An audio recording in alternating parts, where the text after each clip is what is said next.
γεννηθήκαμε με ένα σύστημα παρασιτικό, αναχρονιστικό, διεφθαρμένο. Αν δεν αλλάξει το κράτος, δεν μπορεί να αλλάξει ο τόπος.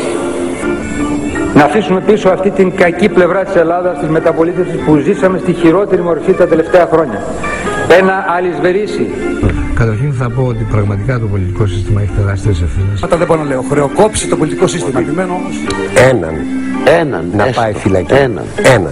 Άρα και στο Ταμείο, ως μια χώρα ζόμπι, χρησιμοποίησαν αυτή τη λέξη, δηλαδή ζωντανός νεκρός.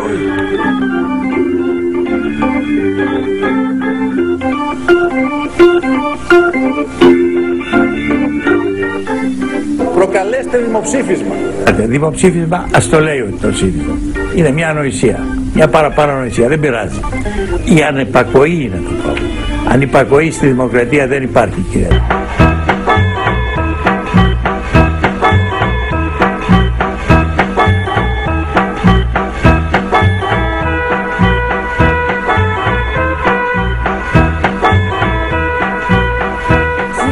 Πώς θα εξασφαλίσουμε να μην πάει η σκέψη και ο προβληματισμός πια σε αυτό που λένε καπιταλιστική αγορά, οικονομία? Θα πούμε λοιπόν ότι πρέπει να αλλάξει το πολιτικό σκηνικό. Δεν θα διστάσουν και επώνυμα στελέχη τους και υπουργούς τους. Μπορεί να μην διστάσουν, εμείς δεν το αποκλείουμε, να τους στείλουν μέχρι και στη φυλακή προκειμένου να δείξουν το εξής πράγμα.